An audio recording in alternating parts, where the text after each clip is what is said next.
Brian dan Sally mengenyam pendidikan yang baik. Mereka bertemu dan akhirnya menikah. Mereka memiliki pekerjaan yang baik.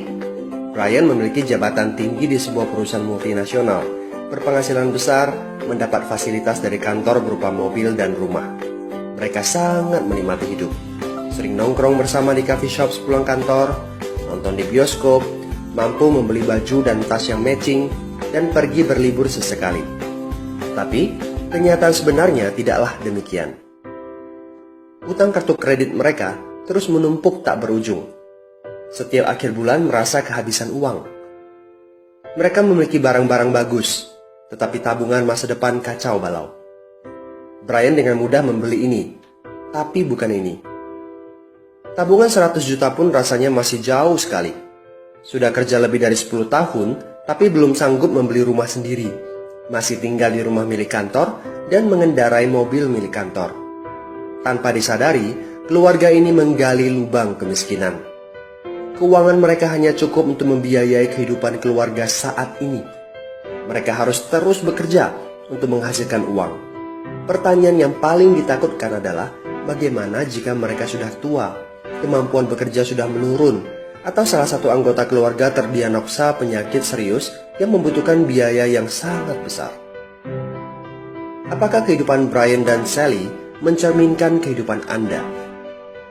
Apakah saat ini Anda memiliki penghasilan, tetapi sebelum akhir bulan sudah merasa kehabisan uang? Memiliki hutang berkepanjangan yang tidak ada habisnya? Memiliki barang-barang bagus, tetapi khawatir karena tidak punya tabungan? Memiliki hidup yang berkecukupan, tetapi khawatir tidak mampu menyekolahkan anak-anak dengan baik? Memiliki rumah tinggal, tetapi berkemungkinan besar harus menjual rumah bagus ini karena tidak punya dana pensiun? Jika Anda menjawab ya pada salah satu saja pertanyaan tadi, saatnya untuk memperbaiki diri. Mau jadi seperti apa kita ini kalau ternyata kita sebetulnya hanya gaya dari luar saja? Mau hidup kropos seperti ini sampai kapan? Aha, mari kita mulai menabung. Nah, apakah menabung saja cukup? Berapa banyak yang bisa Anda sisihkan untuk ditabung setiap bulan? Mari kita ambil contoh. Anda berencana untuk memiliki rumah dan mobil. Katakanlah harga rumah 600 juta dan harga mobil 200 juta. Jika Anda mampu menabung 5 juta per bulan, Anda membutuhkan 13 tahun untuk mendapatkan angka 800 juta. Masalahnya, inflasi membuat harga rumah dan mobil melambung tinggi. 800 juta akan menjadi 2,7 miliar 13 tahun kemudian, jika kita asumsikan rata-rata kenaikan barang 10% per tahun.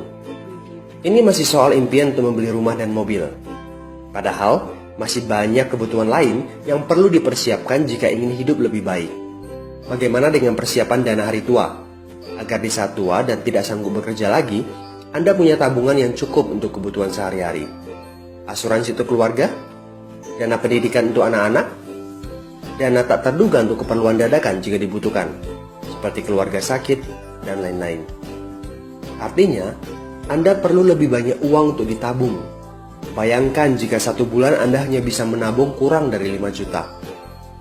Sudah jelas, jika langkah Anda hanyalah menabung, Anda seperti sedang menggali lubang kemiskinan.